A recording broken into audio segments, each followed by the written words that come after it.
morning? Strangely, not much impact of the GST Council meeting yesterday on the markets, and markets are pretty much in line with what they have been during the week and for the last 2 weeks almost now. Right now, as we speak, Sensex is up 0.3%, 0.4%, almost up about 244 points. Nifty is up about 15 points right now. It's 10 o'clock sharp.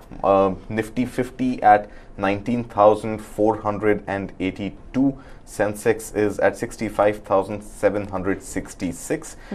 Interesting sectoral sort of indices to look out for. Nifty Bank is in the green, and this on account of the HDFC Bank HDFC merged entity being listed as HDFC Bank combined entity, which is likely to pip Reliance Industries as the most valued company in India. That is slated for listing tomorrow, or the sort of merged entity to be listed tomorrow. We are also looking at Nifty IT very closely, and Nifty IT is in the red, down about 0.4% or so. This comes on the back of results, quarterly results, Q1 results of HCL expected today, TCS expected this week. And the estimation suggests that while there is going to be a year-on-year growth in the profit after tax for IT companies, there is likely to be a decline on the Q-on-Q basis. So that is what I think market analysts are talking about right now. And these are the signals that retail investors and institutional investors are picking up. So a little bit of selling on IT stocks, a little bit of selling on Nifty IT as a whole, and Nifty Bank in the positive territory. Stocks which are trading right now, the action-packed stocks include, of course, both HDFC Bank and HDFC. There's a lot of action activity on these stocks. Again, like I mentioned, on account of the merged entity being listed on the markets tomorrow as perhaps India's most valuable company. But of course, that is something that the markets are going to tell us when they open tomorrow morning. And Reliance is trading well. Reliance is right now up about 19% or so. 19 points or so. Mazagon Dock is also a stock that has been in the news this week, and this comes after the Indian Navy made an order of about 2,700 crore rupees to Mazagon Dock. This stock incidentally has given returns upwards of 80% on year-on-year basis, and is pretty much at its 52-week high right now, trading at about 1682. On the global front, of course, US inflation data is going to come out today. The consumer price index data will come out today, and the overall headline inflation numbers will be out tomorrow. And that should give some direction on what can be expected from US Fed when it comes to the rate hike cycle, which was paused in the last FOMC. And if there could be any further tweaking with the rates, it's unlikely that rates are going to be revised downwards. But if the pause continues, that is good news for the US markets and in turn for Asia and India. In case there is a further upward tweak, a further rate hike, which many industry watchers are actually bullish on right now, then that could not mean great news for US markets, and then of course the trickle-down effect on India. All right. And any key signs to look out for, key trends to look out for the remainder of the week, which is 2 more days? Yeah, so like I said, I think number one on everybody's radar is going to be earnings season. Q1 earnings season today, starts. Yes. IT stocks are going to, IT companies are going to announce their earnings. That is going to play out heavily on the Nifty IT and in turn on the stock markets as a whole. And US inflation data, these are two triggers that we'll have to obviously keep our eyes peeled on. All right. And you also briefly touched upon GST Council meeting, the 50th meeting. Lots of big takeaways coming out of that big meeting, but there doesn't seem to have any substantial impact on the stock market. But it's going to have an impact on industries, specifically the gaming industry, the industry that caters to sale of popcorn and cola. So essentially your PVRs, your theaters, your theater owners, how their books are going to look like. But let's focus on online gaming. Right. There was a proposal, of course, to bring online gaming under taxation, and that has finally happened. That's right. So let's link it back to the stock markets, and what is really happening right now is Delta Corp is at the verge of hitting lower circuit right now. It's down about 9.9%, trading at 222 rupees on the National Stock Exchange. And Delta Corp, of course, is one of the leading gaming companies, online gaming companies in India. Let's look at maybe, the stock prices of Nazara Technologies as well. And before that, I think let's just talk specifically about, so Nazara Tech is also down about 5% right now. So Delta Corp, Nazara Tech, two online gaming companies taking an impact of the GST Council's announcement on rates in the online gaming space. All right, let's understand from Amit perhaps what these changes are and what it will mean for the books of online gaming industries. Okay, a little tweak, and that has amounted to much. Currently, online betting and gambling attracts 28%. Now what the government has done, and other games attract 18%. Now what the government has done, they have removed chance and skill. They have clubbed chance and skill together. So even games which are not about betting and gambling will attract 28%. And these have been curiously clubbed with gambling outings like horse racing games and even casinos. So that is the big change that has come. So even if you are playing a game that if a company is producing games that does not involve gambling or chance, you will still be in the bracket of 28% as against 18% as was the case before. Karthik. So, Shweta, as industry watchers are seeing this, and even the association, much the ranker on social media right now and in news reports, suggests that this pretty much could be a death blow to online gaming in India. And why is that so? 28% on the face value. This is not 28% on proceeds. So, there is a 28% on the face value of every bet or every game played. Okay, so to break it down, it essentially means that if I am putting in 100 rupees, 28 rupees goes towards GST. Absolutely. Doesn't matter whether I win or I lose. Yeah, so if you wanted to play a game with 100 rupees, 28 rupees goes straight to the government out of that. Now you're left with 72 rupees to play. Now on those 72 rupees, you may win, you may lose, that's a different story. But if you do happen to win, there is also a tax collected at source, TCS of 30%. And that pretty much is sounding like a death knell to a lot of gaming companies, which have attracted even FDI worth almost $2.5 billion in the last 2 years or so. Now, in addition to that, I think the fear among the gaming industry right now suggests that perhaps this would compel a lot of new gaming platforms to register themselves outside the shores of India. And we've seen these tax haven sort of investments happen earlier also in the IT space and in the e-commerce space. So there is a possibility now with this draconian sort of taxation implemented on both skill-based and chance-based games for these companies to now set up shop, register outside their headquarters outside of India, let's say in a Mauritius or a Singapore or any other tax-friendly nation. And yet the platform be made available for gamers to play here. Now, what is this going to lead to? This is going to lead to siphoning of funds. So the 100 rupees that you now invest in a game on a platform which is not registered in India, you play with the 100 rupees, not with the 72 rupees. And this money pretty much leaves the shores of India and is remitted outside the shores of India. Right. And this in itself could mean a loss of revenue for the state as opposed to this 28% GST adding revenue for government. So overall, I think industry is watching this as a final sort of, nail in the coffin, that this is the end of online gaming in India, and gamers are going to still find it difficult to withdraw from gaming, and they will find ways of perhaps gaming on platforms which are not registered within the shores of India. And then there is also a proposal of TCS on the proceeds, which is the winnings. So all in all, you've got to lose. You're paying tax on putting in money, you're paying tax on withdrawing the money. So if you're playing this game not for pleasure but for winning some real and cash. And it's a skill-based game. Yeah, so what what Nirmala Sitharaman, Honorable Finance Minister, has said that, to me, to the tax authorities, it doesn't matter whether you're winning with skill or you're winning on chance. The idea really being that we are only bothered about taxation.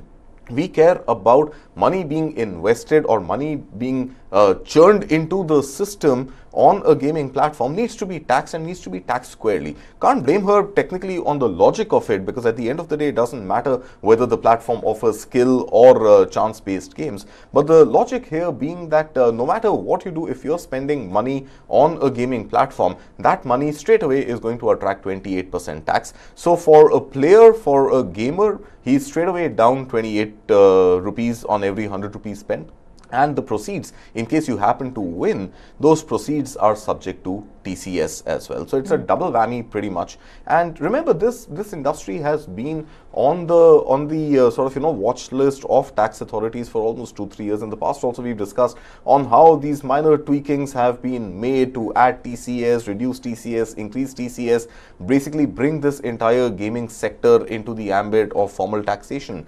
And the expectation now also is that, and the positive expectation from the government is that if money does not leave the shores of India and continues to be in India, then states like Goa and Sikkim, where online gambling casinos are still prevalent, these could become sort of more bigger contributors to indirect taxes in the country. So I think these are the bets that the council 50th meeting on the 50th meeting sort of played, but enough and more backlash from the industry. Absolutely. So now it's a function of whether the government is going to adhere to the concerns of the industry and make some further tweakings, which has also, it's not uncommon. We've seen what happened with TCS on LRS, right? So it's not unheard of or uncommon for the government to make tweakings basis the kind of rancor that certain policy measures attract. And in this case, the rancor is fairly loud, and the stock markets are also reflecting that, with listed gaming companies, Delta Corp, Nazara stocks already down.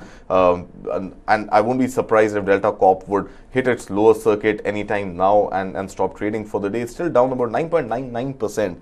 So overall, the message from the gaming fraternity, the message from the gaming fraternity is that this is not going to attract more taxation, more revenue for the government. Rather, this is going to compel gaming platforms to set shop outside the shores of India, and it'll encourage siphoning of money, taxpayers' money, from inside India to offshores. All right, let's quickly listen into what Finance Minister and also the GST Chairperson Nirmala Sitharaman had to say after that 50th GST Council meeting, while addressing press conference post that big meeting. On the GOM recommendation, particularly on casinos, race courses and online gaming, something on which the GST Council had formed a GOM in October of 2020, and since then this has gone round, second round of GOMs. The same GOM went through the whole matter again for the second time. The report was submitted. A lot of stakeholders met the Chief Minister of Meghalaya, who headed this, who was a convener of this group. But today I'm happy to say that we've arrived at decisions. And the decisions are, one, there will be some amendment to the GST law to include online gaming also in it. And simply put, you can of course seek clarification when you ask questions. Simply put, online gaming, horse racing and casinos will be taxed. They will be taxed at 28%, each one, and they will be taxed on full face value. All right. Nirmala Sitharaman, the tax authority is saying that all online gaming, any type of betting will be taxed at face value. Industry is not picking on that information very well. We will of course keep tracking if that's going to change anytime soon. But another big takeaway from that meeting was that for online movie goers, it's going to be good news, as popcorn and cola will get less and less expensive. A 5% GST as opposed to existing 28% means that hopefully going to movie theaters now is going to get cheaper. 18. 18. Go ahead, Amit. Yeah, but there's a little caveat there that the snacks linked to the movie tickets will still cost the same.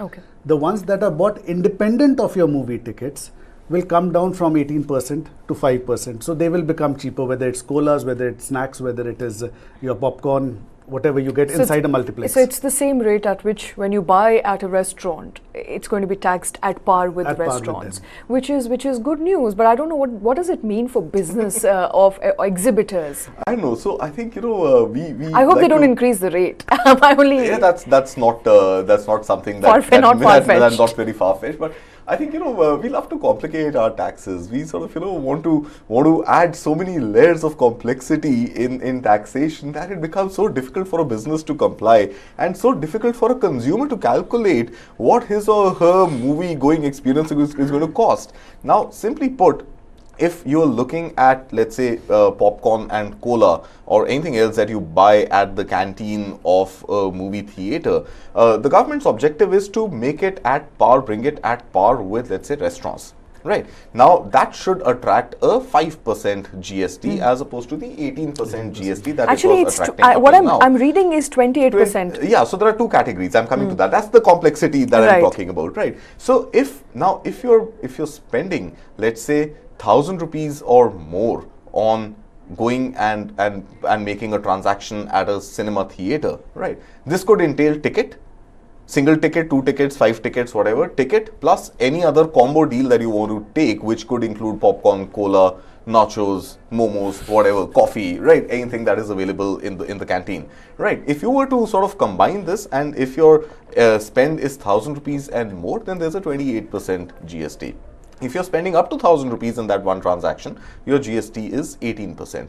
Now, if you were to, even in today's scenario, if you were to, let's say, add a cola and a popcorn bucket along with your ticket, and you pay at the ticket counter, it's still going to attract 18%. But if you buy the ticket standalone, which is under 1,000 rupees, it's going to cost you 18% only on the ticket price. And then when you go in and buy from the off-the-shelf counter, then you pay only 5% GST. So I think the real cheat code here, sort of borrowing the term from, is to not buy a bundle deal. Now, the unfortunate part is that the bundle deal gives you price economies. It gives you a better discount. It gives you a heavier discount on whatever you combine along with your ticket when you go into a movie hall. Now, so you get price economies there, but you let go of those price economies and buy the ticket standalone and buy whatever you want to consume separately. So I think these calculations will have to be made on a weekend to weekend basis when you're going into that movie theater to watch a movie. And a convenience to convenience basis also, because if you're buying off the counter, that little window you get of the interval, everybody rushes, you have to stand in the queue, you have to wait for your turn, you may miss few minutes of the movie. So all that inconvenience may be avoided if you are willing to club it with the ticket and pay the tax. That is correct. And so I think it would be important and interesting to compare the two rates. If you buy your cola and see which of them cost you less. I think the simple point is nobody runs those numbers before going for a movie. You're booking a ticket online, you find a good deal, you club it along with your bill and you buy it anyway. So I think the government is trying to, in this case, just ensure that if you are purchasing something off the shelf, a consumable off the shelf, it needs to be at par with restaurants. Otherwise, the restaurant lobby is not happy, right? So you've got to maintain parity on taxation when it comes to delivery of a certain service. And that service, in the case of movie halls, is akin to a service, let's say, at a food court, where you go to a counter and you buy a consumable. So the tax on consumables, on food and beverages, needs to be standardized, and that is what the government has done. But unfortunately, I think tinkering it at a very, very micro level, that a combo deal has a separate taxation for the ticket price, a separate taxation for the combo of consumables. I think those complexities will have to be tided over maybe on the 51st or 52nd GST Council meeting. Whenever that happens. But until then, I think it's an important caveat, but something that consumers, moviegoers, movie watchers are going to be keen on eyeing. If you're buying directly from the counter, the cess or the GST that your food, your beverages will attract will be 5% as opposed to existing 18%. So make your choices very, very wisely. And talking about Delta Corp, it's down 15% now, Shweta. So back to that story, Delta Corp, gaming, it's 10:19, about 45 minutes into trading, and it's hit its lowest circuit of 10% and now down a further 5%. It's trading at 209, down 15% or 37 rupees per share. All right, so Delta Corp shares taking a beating on the back of a recent announcement of 28% GST on online gaming. We will, of course, keep tracking those stocks for you, but shifting focus now to another big takeaway from the GST Council meeting, and that is with respect to SUVs. it appears, Amit, if you're an SUV lover or hoping to buy an SUV, it's going to cost you more, and the government has also tweaked the definition. Yeah, they have streamlined it. So now vehicles with engine lengths more than 4000 mm, engine capacity more than 1500 cc, so your Ertiga does not come in that category, and ground clearance of 170 mm or more will not be classified as SUVs alone. So they will attract a cess of 22% and a GST of 28%, while an Ertiga, which has whose engine is less than 1500 cc, will still attract a cess of 20%. So that is the little tweak they have done. So quite a few vehicles now basically will get clubbed together. So that is the little change in the definition, and Karthik will elaborate on that more. So, Shweta, I think, again, like Amit mentioned, the objective here for the government has been to arrive at a common definition of SUVs. And this is something that you, Krishna, me, Amit, all of us have discussed multiple times and in the studio itself, that, you know, how do you define an SUV? There are compact SUVs, there are large SUVs, there are medium-sized SUVs, there are crossover SUVs, also called XUVs, there are MPVs or MUVs, multi-purpose vehicle or multiple utility vehicles, right? There are so many definitions here that without a very, very clear guideline on how cess should be added to a particular model or make of vehicle was fairly complex. So I think the government in this case has tried to simplify that and arrive at a definition of SUV, and the definition of the SUV, like Amit just mentioned, is 4 meters or more in length, 170 meters of ground clearance, 1500 cc or more, 170 mm of ground clearance, and 1500 cc or more of engine size. Now, whether you're a 7-seater, whether you're a 4-seater, whether you're an MPV or an XUV or an SUV, this is the broad definition of SUV. Okay. And this broad definition of SUV for any vehicle, no matter what it looks like, what it feels like on the inside or outside, it is going to attract a cess of 22% versus 20%. So this delta of 2% is an increase in the cost of that vehicle. So if you want to go and buy an SUV that fits this criteria basis this new definition, then your car is going to cost you, or your vehicle is going to cost you 2% more. That is the broad takeaway. Right. Now SUVs in any case attract a GST of 22% if I'm not mistaken, right?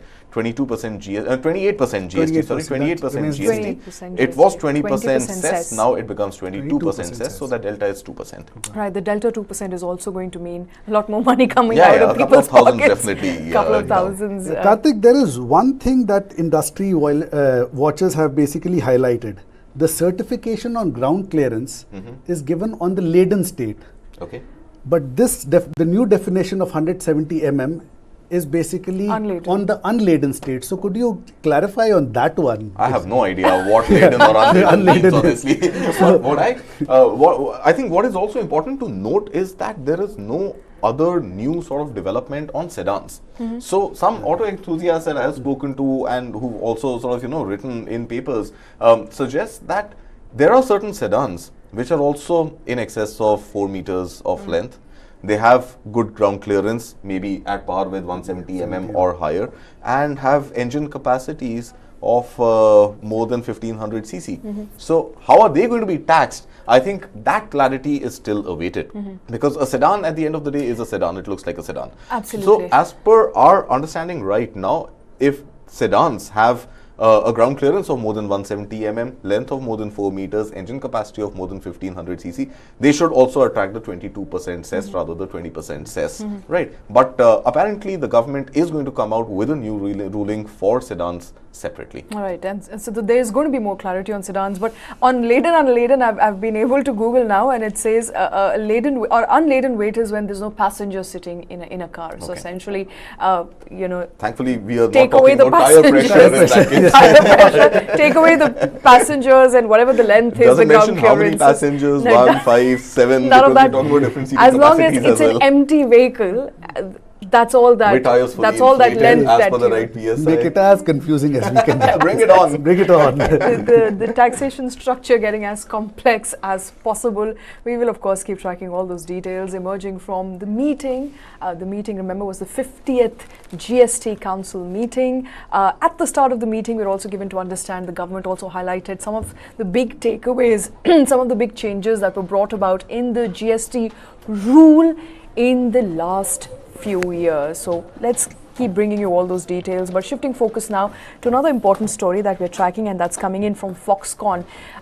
Literally a day after the joint venture between Vedanta and Foxconn fell through, we're given to understand that Foxconn is again back in the game with joint ventures and MoUs signed with as many as 2 technology partners. Let me quickly give you a backgrounder of what was halting, or rather not allowing India's semiconductor dream to go forth as possible. It was a partner that was needed for a joint venture, a partner rather needed for technology. That was missing from the applications that were put in or sent in by various stakeholders who wanted to set up a fab, a semiconductor factory in India. The joint venture between Vedanta and Foxconn was something to look forward to because it was promising.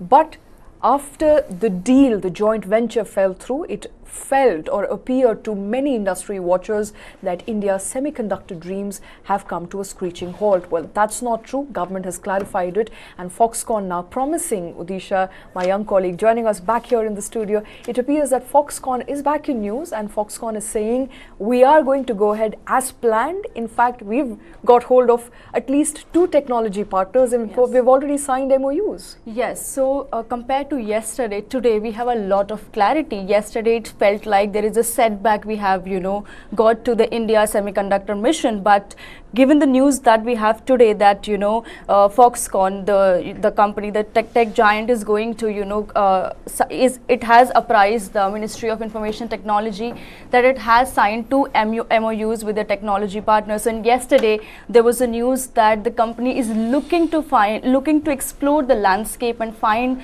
some optimal partners. And we have the news today that there are 2 MoUs already signed. So that's one. And according to some reports, the officials are also saying that the company might submit its final application within, soon enough, and could make an announcement, in 45 to 60 days. So that would be 2 months from now. Okay. So they're still looking for a partner. They are looking, but they have a technology partner Yeah. on board, and they will be submitting their application. It's important to clarify what that application will be. That application will be to avail the subsidy that the government is hoping to dole out to any possible serious applicant for India's semiconductor mission plan. Krishna, this is, as I said, it's good news because now you have not one venture, you have both Foxconn and Vedanta, although they parted ways, separately going to build on their dream to set up a semiconductor fab. Yeah, the only thing I can say right now is that the dream continues.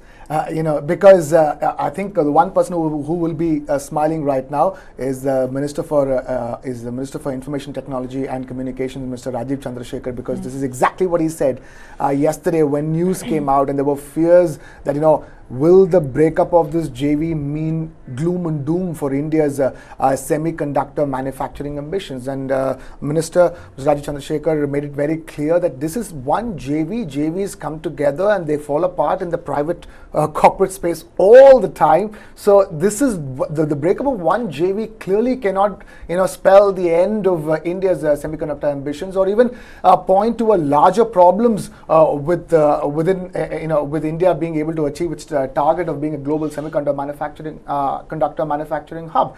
And that's because of the statements coming from Foxconn. You see Foxconn clearly making it clear that it will be applying for the PLI scheme, and it is both for semiconductor chip manufacturing and display fabs as well, as in the making of displays, your phone displays, your laptop displays, your tablet displays. So that's important as well. So it's for both. So Foxconn has made it clear that the JV might have ended, but its ambition ambitions in India to stay in India and continue and be a crucial part of India's makings of a global manufacturing, electronics manufacturing hub. Foxconn will play a crucial part in it because Foxconn wants to stay invested in it. As far as the JV with Foxconn, with Vedanta is concerned, Foxconn has made it clear that the JV was moving a little too slow. And they wanted to ramp up, and they wanted to move at a much faster pace. So hence it was a business decision to part with the JV, nothing more. Not because of any other issues. There are absolutely no doubts about India as a manufacturing destination, India as a market, both. So fact of the matter is that Foxconn wants to be in India. It is reiterated that point less than 24 hours after news came out that it's parting ways with the Vedanta as far as the joint venture is concerned. So Foxconn is a lone wolf right now. It's looking for partners, wants to be in India. This is its playground. Foxconn wants to stay in India, and that should send a message out to all the other global electronics manufacturing giants, because let's face it, Foxconn has also made it clear that it's looking for partnerships not just from local players but also international players when it comes to setting up its manufacturing base, its chip manufacturing base in India. So you might, Shweta, eventually look at Foxconn partnering with another global giant to set up its manufacturing base here in India, apart from tying up with major local players as well. So what is clear, Foxconn is taking another route to establishing its manufacturing base in India. Yes, the JV with Vedanta did not work out, and that's only because Foxconn itself did not feel it was not moving fast enough. So it wants to move fast. It wants to stay right here in India. So let's see, who is going to, successfully partner with Foxconn to drive both Foxconn's ambitions in India and India's ambitions of becoming a global electronics manufacturing hub, Shweta. All right, and remember, there is a proposed incentive to the tune of $10 billion, financial incentive that is rolled out, proposed for anybody who would be setting up their maiden plant in India. Government, of course, is hoping to make it more lucrative and incentivize setting up a venture here, a fab for developing semiconductors. And Vedanta may have taken a backseat at the moment, does not have a technology partner. But what's interesting is what you pointed out, Udisha, that there is a proposal to submit its application that Foxconn is saying will do so in coming weeks and coming months ahead. How fast is that going to be? So that's the timeline, 45 to 60 days. So Okay. that would be 2 months from now. And there is some clarity on the number of fab lines that Foxconn is looking to establish in India, which is 4 to 5. Okay. And probably one of the fab lines would be in Gujarat. Rest areas are in the process of exploration, so that would be there.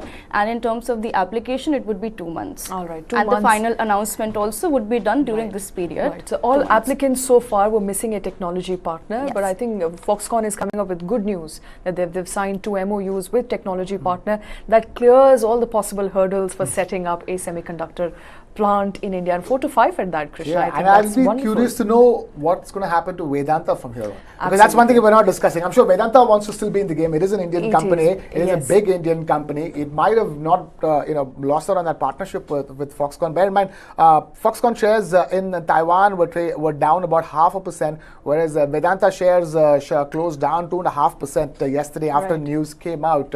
So And even though the government tried downplaying it, it did not really affect the sentiments, the stock sentiments. The stock sentiment, but the thing is that, and I think the markets will be proved completely wrong. That's my point over here. Right. If there were any jitters or fears that one piece of news like Foxconn, Vedanta, JV gone bust, it doesn't mean India's electronics manufacturing ambitions have gone bust. It doesn't mean that there's a problem with the ecosystem. It was a problem with that particular JV. This was the point that Minister of State for IT and Communications, Rajiv Chandrasekhar, tried to make yesterday, that do not extrapolate what has happened with the Foxconn Vedanta JV with India's ambitions and India's ability and and capacity to be a global electronics manufacturing giant. So one message that needs to be rewritten 24 hours since we were avidly discussing how disastrous the Vedanta Foxconn JV is going to be, as far as India's manufacturing ambitions are concerned, India's electronic ambitions and chip manufacturing ambitions are concerned. We've just started out. Hold your horses, take a breather, It was a JV. JVs fall apart. Remember, there was the famous Bharti MTN JV, the telecom JV that fell apart. The stock markets were expecting that it's going to bring in so much to the Bharti Airtel stock, and it didn't work out. Bharti Airtel survived, MTN survived, life moved on. So, Vedanta will survive, Foxconn will survive, life is going to move on. Vedanta is going to find another partner. Absolutely. Foxconn, as Udisha is telling us, is like inching closer to finding partners over here. So 2 thumbs up for India's ability, India's capacity, and India's potential, and India's future as a global electronics manufacturing destination, Shweta. All right, and another big group that we're tracking today, this morning, is Tata Group, because it's in to close a deal to become the first iPhone maker in India. The first possible company that's going to close a deal to become an iPhone maker. It's good news for Tata. Tell us all that we know, Disha. That's really a good news, because it would be sort of a maiden time when an Indian company would go into the assembly of iPhones in India. So that will be helpful for both the entities. Also India, because it wants to become, wants to project itself as an electronics hub. So if Tata will get into the manufacturing of iPhones in India, that is surely going to be helpful both for Tata and for India. And also for iPhone, why? Because it wants to sort of disconnect itself from China. So a major section of its manufacturing is happening in China at this point. So when it will shift the production in India, so that would be helpful. So there's sort of a mutual benefit that we see here. So what we know so far is there's possibly going to be a takeover of a Southern Wistron Corporation factory in India, which assembles smartphones, iPhones to be particularly and in this case Tata Group is looking to take over. It's actually going to take over. The deal's finally closed. With Tata taking over this southern Karnataka based Wistron factory, it essentially means that Tata becomes the first Indian player to start assembling iPhones. Oh, more than that, actually. In fact, making the iPhone 14 per se, which was happening. And here is a company that sells everything from salt to technology. That's the kind of group that conglomerate, the Tata Group is, Indian conglomerate, 155-year-old Indian conglomerate, which is now getting into making iPhones. It was already making the iPhone chassis, the metal casing unit of the iPhone at a huge factory in Tamil Nadu, incidentally, in the nearby Tamil Nadu from Karnataka. So now what is going to happen is that, as you're rightly pointing out, it's going to put together the entire iPhone 14, right here in India, in that southern Karnataka factory, where Wistron was making it either way. And the negotiations have been on for a year, Shweta, for the takeover of Tata's of the plant by Tata's for around $600 million, and that's where the deal is believed to have been closed for this southern Karnataka plant that makes the iPhones. It makes the latest versions of the iPhones, the iPhone 14.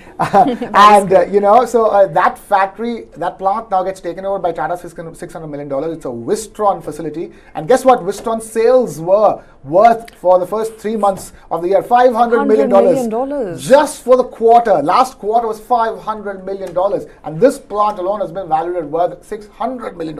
And a 155-year-old Indian conglomerate that sells everything from salt to technology is now going to be taking over. Very important messaging over here, Shweta.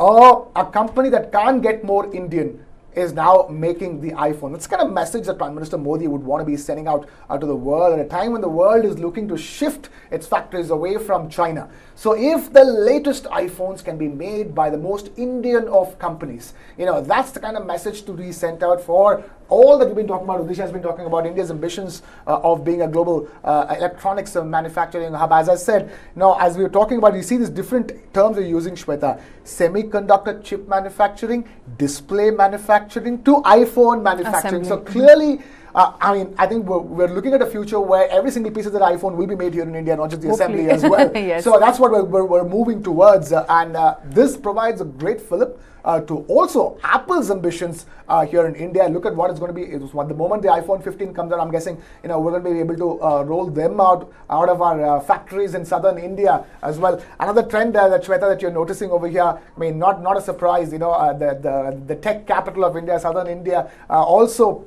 giving that push for tech manufacturing in India and tech and electronics manufacturing in India. Great news for the Tata Group. Sort of, Shweta, I would sort of put it on par with the Tata's making the Jaguars and Land Rovers. And from Jaguars and Land Rovers now to the iPhones. Fascinating. Absolutely. A group that makes from salt to Jaguars and Land Rovers and now assembling iPhone in India. That, of course, is good news. But we're going to shift focus now to Adani, another group that we continue to track here. We're given to understand that there is an update from that hearing in the Supreme Court yesterday. Yesterday was the day that the Supreme Court, the apex court, was supposed to hear the Adani matter.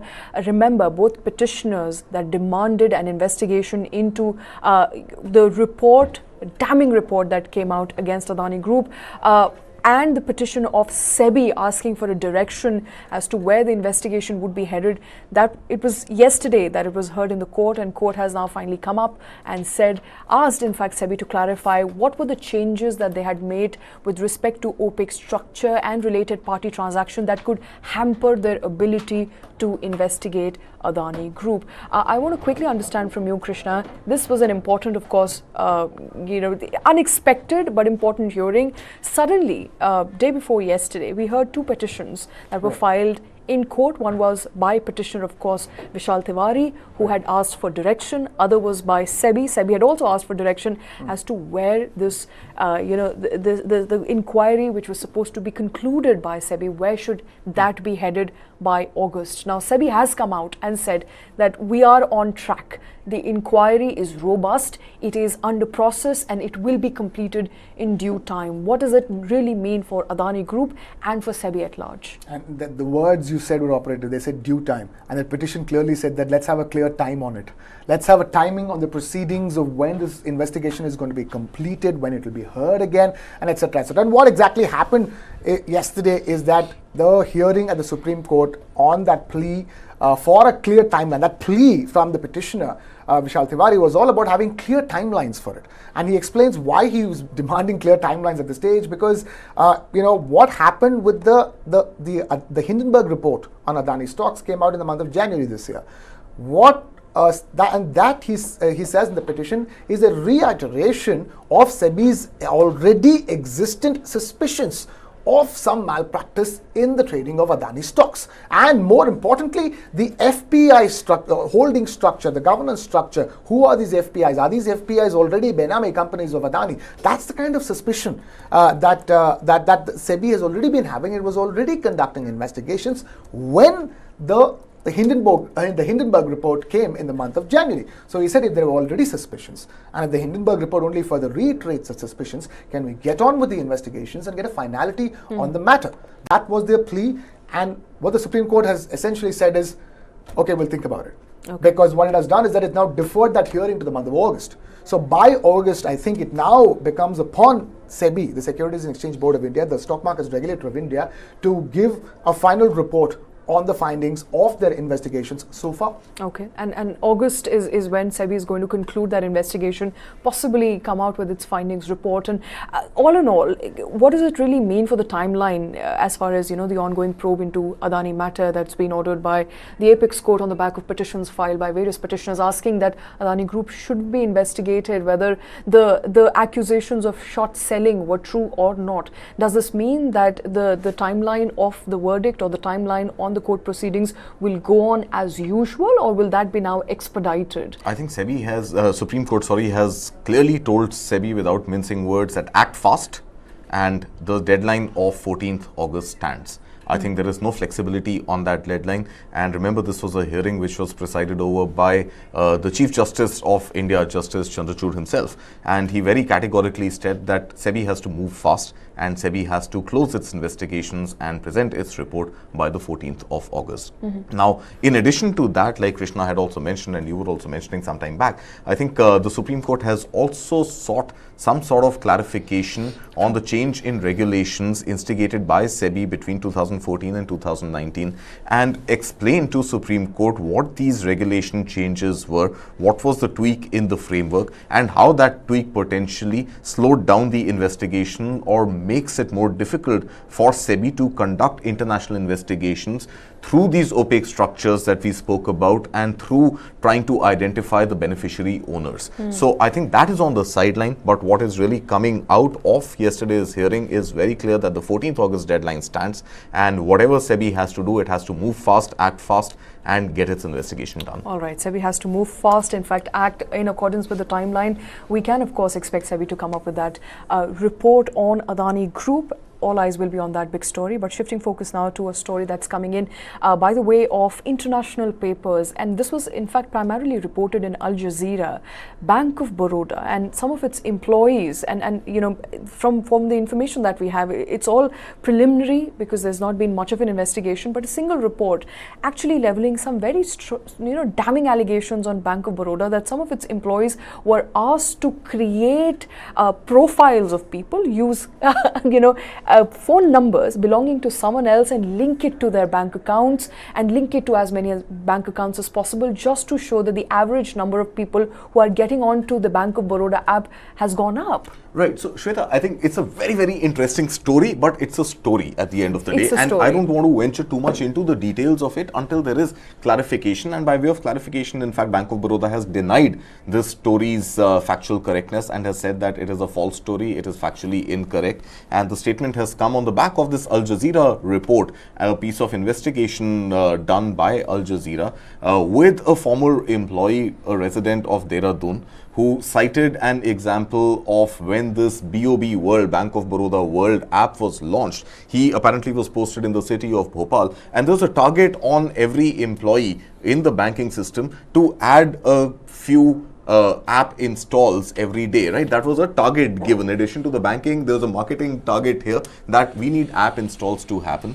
And how you get these app installs done is pretty much your problem. And the story as it goes, branch employees speaking to one another, their friends in other cities. And there was this interesting, concept built that in our total database, there are a lot of bank accounts that do not have phone numbers linked to them. So what if we temporarily link a phone number to them, use that phone number to generate an OTP for an app install, and thereafter delink it from that number and register it with another bank account number, right? So apparently this happened, this kept going on, and they used phone numbers of family and friends, and they would link those with a vacant phone number linked to a bank account, get an OTP, register that install, and sort of meet their targets. But I think we'll have to keep waiting, and we'll have to see where the story goes. It's a developing story right now. Bank of Baroda says that the 3 crore odd app installs that it has are all genuine app installs. It also has gone on record to state that there is no way that from the back end you can change the mobile number on an app download. So an app download on a particular device using a phone number stays as is, and you cannot change it and link another bank account to it on the app or in the back end. So they are squarely denying, Bank of Baroda is squarely denying this story, saying it is factually incorrect. But the story is definitely interesting, and I think the story is going to see some deeper investigation into how banking works as a concept. And I think it's time that the banking ombudsman also sort of takes notice of this alleged scam, this OTP mobile number, beautiful scam being played out, the great bank mobile number robbery, if I can say. So I think it's a developing story. Right now this is where it is, that Bank of Baroda has denied it, but the story of course is still there on Al Jazeera. It hasn't been pulled down. So the story still stands. Prima facie, it looks like those bank employees who had those targets to meet were found a good homework hack. To hack through the homework quickly and prove the results. Get a bunch of numbers and link them to which the is existing bank accounts. Which could be potentially damaging for account holders, and that's the danger of it. And the story in fact also suggests that it's not just bank employees, even their regional managers were fairly impressed with the idea, and they said, hey, why not use my mobile number also and link a few accounts to my mobile number. So I mean, that's the depth of the story. Absolutely, very interesting story, but still continues to be a story that we cannot substantiate here on Newsline. A story that Bank of Baroda, the second largest public sector bank in India, has vehemently denied. But with that, it's a wrap on this edition. Thanks very much for watching.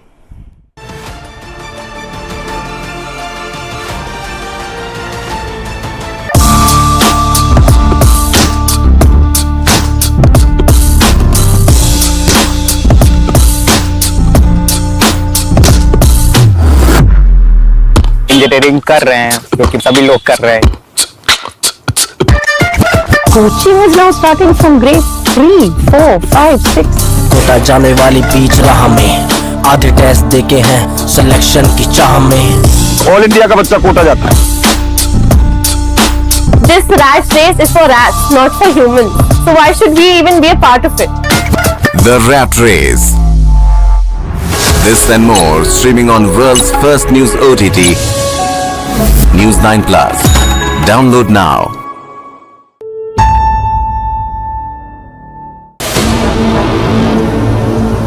Pakistan thought that the Taliban takeover will make India nervous.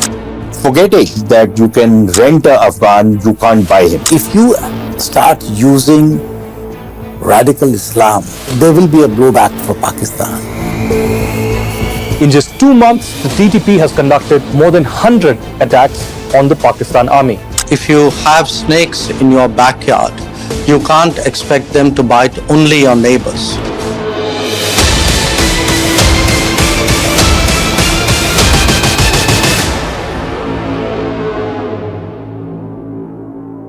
20 years, that's how long it took the Taliban to wrest back Afghanistan from the US and its allies. But the recapture wasn't peaceful. Bombs were going off everywhere. Desperate Afghans flooded the Kabul airport, hoping to escape the barbaric Taliban. It was really a chaotic and a sad moment. And they were looking at this from the prism of India, that the Taliban, being what they are, will be anti-India. Naturally, they thought that with the Taliban takeover and the United States and NATO countries going out of Afghanistan and subsequently the region, Pakistan will be the major player. And like all other Afghans, they have a very, very poor opinion. In fact, even the word contempt for Pakistanis or for Punjabis. I always believe that the concept of strategic depth in Afghanistan for Pakistan itself is a flawed idea. Problem is that no government in Kabul which is seen as a proxy of Pakistan can survive because it loses legitimacy from day one. Now on one hand you have the Afghan Taliban with its control across the Afghan territory, and on the other hand you have the much deadlier TTP that operates along the Afghan-Pakistan border, mostly in the Pashtun-dominated frontier areas of Pakistan. Its goal is to violently overthrow the Pakistan government and establish Sharia law.